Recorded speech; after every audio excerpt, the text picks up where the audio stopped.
Oh boy, I need a haircut.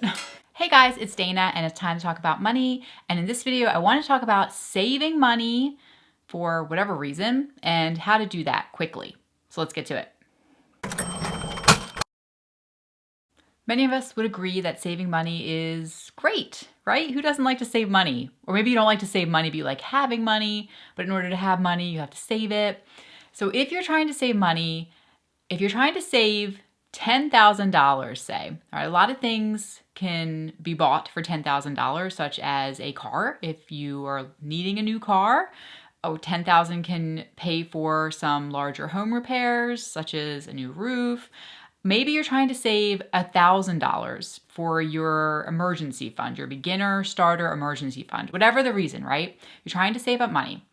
Number one, you have got to think about what that dollar amount is, and then how much time you would like to save it.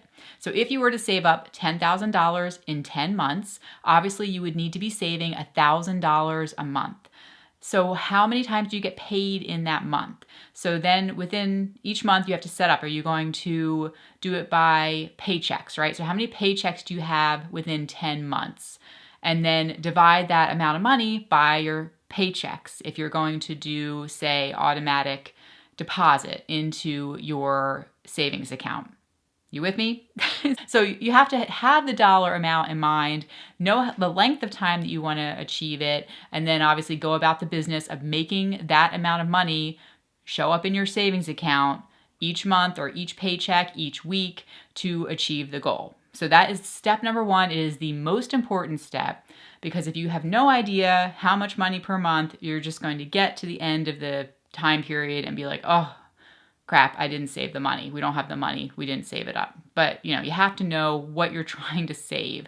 Also, I firmly believe that there is some power in putting it out there in the universe, as I say. You have to put it out there in the universe to get it back. So you have to state it out loud or write it down. You have to know what that goal is in order to get there. Otherwise, you're never going to get there. So be very, very clear, very specific about the length of time and how much you want to save. Got it? And then obviously, like I said earlier, automate it if you can. So if you can automate it with direct deposit, with your paycheck, I think that's the best way to do it because then you don't really have to think about it as much. It's just going to go right into your savings account. But if you're thinking, I don't have the money, I can't put it in, that's when you come to the next step, which is cutting expenses. And I did a whole other video just last week, which I'll link below, on 10 ways you can cut expenses, save money, so that, so watch that video, but you need to try to find ways to cut expenses. One way would be to lower your electric bill, do things like make sure you're turning off all the lights, you put lower heat setting on your dryer, just do some simple things within your household to help to cut down on those basic expenses. Like I said, when we've got 4 kids, it's very hard to get them to shut the light out when they leave a room. But if you're leaving for work, everyone's going to school, make sure all the lights are turned off. Also unplug all of your chargers. If those chargers are plugged in, even if they're not attached to a phone or a device, they're still drawing on your electric. So make sure you unplug all of that stuff too, so that way it's not like sitting there hanging out plugged in overnight or during the day. So do those things. It'll help you lower your expenses, your bills, and then obviously you'll have more money to put towards your savings goal. Okay, so we want to know how much you want to spend and how much time. We're going to try to cut down on expenses, automate it, and then also try to earn more during this time period. So that can mean working overtime at your job if it's available, or trying to pick up some kind of side hustles, side work if you can, so that you can increase your income during this time period so that you can save as much as possible. And so, if that's delivering pizzas, driving Uber, whatever the side hustle is, your side hustle of choice, maybe you can sell some things on Etsy, sell things on eBay, sell things around your house. It doesn't even have to be things that you've bought. Look in your garage, see what kinds of things you haven't used in a while. I always think, this time of year especially, it's really nice to purge and get rid of things. And along those same lines, next you can do a challenge. You can do a spending freeze. So in the month of January, every January, we do a no spend January where we don't spend any extra money on anything. So try to do that for a month or two. Some people do it for a year even. Try not to spend any extra money outside of your set budget. No shopping, don't go out to eat. Be really careful that you're not spending any extra money. So do a no spend challenge, a spending freeze, and try to make a game out of it to help you to not spend as much so you have, again, more money to put into your savings account.